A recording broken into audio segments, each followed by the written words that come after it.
छोड़ी चल गईलू हो, जैसे बदलेला मौसम बदल गईलू हो।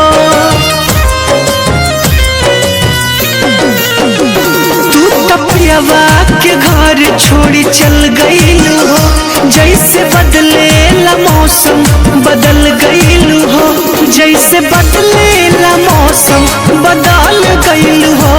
तू बदल गईलू हो, अब तो जहर नाया सहर गईला, तहरा याद में दीवाना रोज रोज मरला।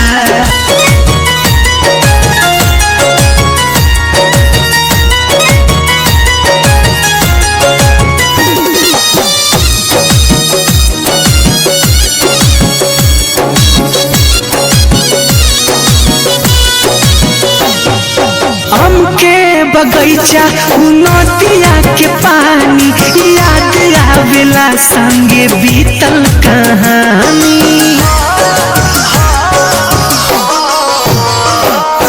आम के बगैचा नदिया के पानी याद पड़ेला, संगे बीतल डोली में चढ़ के विदा भइलू हो, पता चलल न जाने कहाँ गईलू हो, पता चलल न जाने कहाँ गईलू हो। तू कहाँ गईलू हो, अब तो जहर नाया सहर करेला, तहरा याद में दीवाना रोज रोज मरला। अब तो जहर नाया सहर करेला, तहरा याद में दीवाना रोज रोज मरला।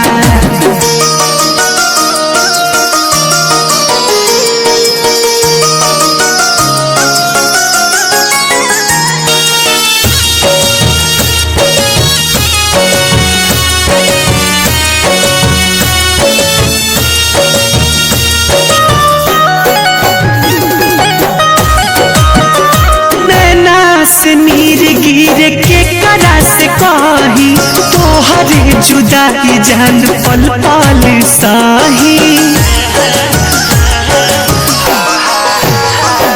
आस नीर गिर के करा से कही, तोहरे जुदाई जान पल पल साही। हमरा जिंदगी में ऐसन आइल बा तूफान, रो रो के रोजे गोलू करिले बिहान, रो रो के रोजे अर्जुन करिले बिहान, अरे करिले बिहान। अब तो जहर नाया सहर करेला, तहरा याद में दीवाना रोज रोज मरला। अब तो जहर नाया सहर करेला, तहरा याद में दीवाना रोज रोज मरला। तू तपियावा के घर छोड़ी चल गईलू हो, जैसे बदलेला मौसम बदल गईलू हो, जैसे बदलेला मौसम बदल गईलू हो। तू बदल गईलू हो, अब तो जहर नाया सहर गईला, तहरा याद में दीवाना रोज रोज मरला। अब तो जहर नाया